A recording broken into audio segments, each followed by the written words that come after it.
Sophia the first dream bakery Enchancia के चहल पहल भरे बाजार चौक के बीचों बीच, जहां ताजी पकी हुई रोटी की खुशबू दालचीनी और शहद की मीठी सुगंध के साथ घुल मिल जाती थी। एक अनोखी बेकरी थी जो अपने स्वादिष्ट व्यंजनों के लिए दूर दूर तक जानी जाती थी। इसका स्वामित्व और संचालन कोई और नहीं बल्कि सोफिया द फर्स्ट के पास था, जिन्हें बेकिंग का शौक अपनी मां रानी मिरेंडा से विरासत में मिला था। सोफिया की बेकरी गर्मजोशी और आराम का ठिकाना थी। इसकी दीवारें आटे की अलमारियों, मसालों के जार और बेकिंग के बर्तनों से सजी हुई थी जो सुबह की धूप में चमकती थी। चमकीली पॉलिश की गई काउंटर पर पेस्ट्री, पाए और केक की एक किस्म सजी हुई थी जो वहां से गुजरने वाले सभी लोगों के स्वाद को लुभा रही थी।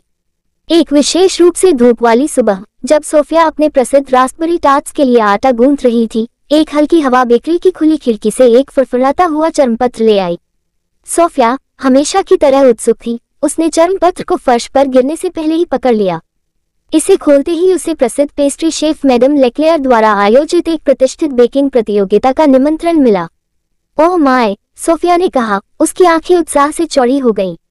एक बेकिंग प्रतियोगिता, यह मेरे लिए अपने कौशल का प्रदर्शन करने और सर्वश्रेष्ठ से सीखने का मौका हो सकता है। दृढ़ निश्चय मुस्कान के साथ सोफिया ने प्रतियोगिता की तैयारी शुरू कर दी। उसने अपनी सामग्री को सावधानी से इकट्ठा किया, बेहतरीन रस भरी, सबसे ताजे अंडे और सबसे शुद्ध वेनिला अर्क का चयन किया।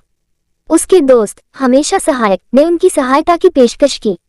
राजकुमारी एम्बर ने टार्ट्स के लिए क्रीम को कुशलता से फेंटा, सर जेम्स ने नाजुक पेस्ट्री सजावट की और क्लोवर ने अपनी गंध की गहरी समझ के साथ सुनिश्चित किया कि हर सामग्री बिल्कुल सही हो। आटे और हंसी के बवंडर में दिन बीतते गए क्योंकि सोफिया अथक अभ्यास करती रही, अपनी रेसिपी को बेहतर बनाती रही और नए स्वादों के साथ प्रयोग करती रही। महल की रसोई में बेकिंग की खुशबू फैल गई, जो उत्सुक दर्शकों को आकर्षित कर रही थी, जो सोफिया की कृतियों पर आश्चर्यचकित थे और उत्सुकता से उसके व्यंजनों का स्वाद ले रहे थे। जैसे जैसे प्रतियोगिता का दिन नजदीक आ रहा था, सोफिया खुद को नर्वस और उत्साहित महसूस कर रही थी। अपने सबसे अच्छे एप्रन में सजे और अपने बालों को पीछे की ओर अच्छी तरह से बांधे हुए वह मैडम लेक्लेयर की भव्य हवेली में पहुंची, जहां प्रतियोगिता होनी थी। हवेली के बगीचे रंग बिरंगे बैनर और राज्य के हर कोने से सामग्री से लदे टेबल से सजे थे। मैडम लेक्लेयर, एक राजसी महिला जिसकी आंखों में चमक और हाथ में एक विस्क था, ने सोफिया का गर्मजोशी से स्वागत किया। आह, राजकुमारी सोफिया, उसने मुस्कुराते हुए अभिवादन किया। मैंने आपकी बेकिंग प्रतिभा के बारे में बहुत कुछ सुना है। आज हम देखेंगे कि क्या आप में वह सब कुछ है जो एक सच्चे मास्टर बेकर बनने के लिए चाहिए। प्रतियोगिता की शुरुआत गतिविधियों की झड़ी के साथ हुई, क्योंकि दूर दूर से आए प्रतियोगियों ने अपनी कृतियां प्रस्तुत की। वहां स्पून शुगर से सजे विशाल केक, विदेशी क्रीम से भरे नाजुक मैकरोन और मौसमी फलों से भरे पाए थे। प्रत्येक व्यंजन अपने निर्माता के कौशल और रचनात्मकता का प्रमाण था। कड़ी प्रतिस्पर्धा से विचलित हुए बिना सोफिया ने अपनी खुद की रचनाओं पर ध्यान केंद्रित किया। उसने अपने रास्पबेरी टार्ट्स को ध्यान से इकट्ठा किया, प्रत्येक एक सुनहरा क्रस्ट, व्हीप क्रीम का एक बड़ा टुकड़ा और शीर्ष पर पूरी तरह से रखी गई रास्पबेरी के साथ कला का एक छोटा सा काम था। जैसे ही उसने उन्हें जजिंग टेबल पर रखा, सोफिया अपने काम पर गर्व महसूस करने से खुद को रोक नहीं पाई।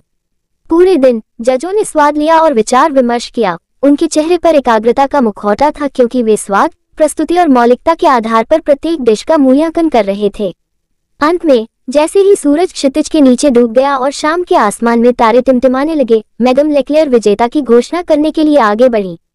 इस साल की बेकिंग प्रतियोगिता की विजेता मैडम लेक्लेयर ने घोषणा की। उनकी आवाज बगीचों में गूंज उठी, एंचांसिया की राजकुमारी सोफिया है।